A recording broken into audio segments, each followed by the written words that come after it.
We're finally drying up across Connecticut, and as Jill and Lauren mentioned over the weekend, the snow was highly elevation dependent. North Colebrook coming in at 4.5 inches, 4.3 inches in North Granby, just over 3 inches in Winsted, Staffordville 2.2 inches, Pomfret 2 inches, Andover an inch.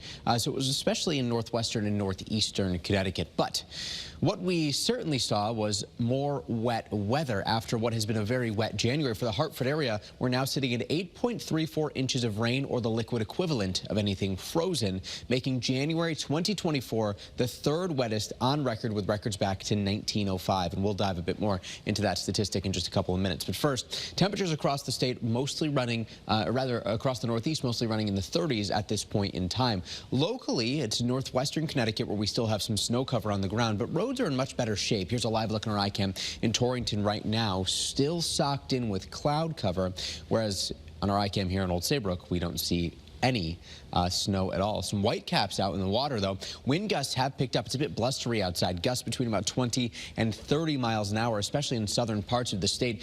And while that's helped to bump temperatures up locally, close to 40 degrees near the 95 corridor, it's making it feel even colder outside. Temperatures feeling more like they're in the 20s. So your wind chill values down into the teens, even across northwestern Connecticut. Keep the winter coats nearby. First Alert Live radar is scanning the skies. We have nothing to show here on Connecticut's only live Doppler radar. And as we get into the remainder of the afternoon, clouds remain part of the story. We're still in the 30s for 7 o'clock. By 10 o'clock tonight, still in the 30s, but skies begin to clear up, and that will allow temperatures to fall into the 20s as we begin the day tomorrow.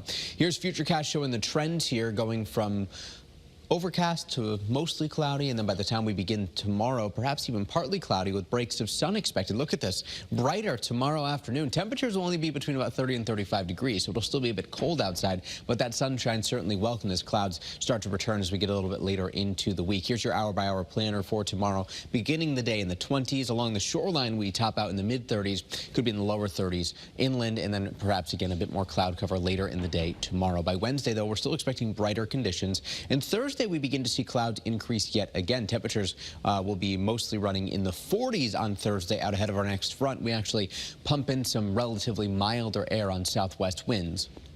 Friday is Groundhog Day, and while we're not expecting a washout here, we do see the potential for perhaps some rain or snow showers, but given temperatures in the lower 40s, we're not really expecting much of an impact. But behind this front, blustery weather returns Saturday and Sunday, your first alert to some colder weather, while temperatures will be between about 25 and 30 degrees or so. It'll be feeling much colder. The Hartford area, since the snow season began July 1st, we measured, of course, from July 1st to encompass any early or late season snowfall. We're running at a bit of a deficit for the Hartford area, just about 9.5 inches, about 8.5 inches in Bridgeport. But arguably, what's more impressive is how wet it has been. Meteorological winter runs December 1st through the end of February, February 28th, or in this case, February 29th. 16.38 inches so far for the Hartford area. That's the second wettest meteorological winter on record, and we still have all of February to go. Our average high temperature starts to climb on Wednesday. Our average high for the Hartford area is 36. That goes to 40 by February 19th, 50 by March 23rd, and 60 by April 14th. So we are turning the corner of what is on average the coldest part of the year. However, Kara, we certainly have some colder days once we get past Groundhog Day on Friday. Brighter but colder as we settle into the weekend.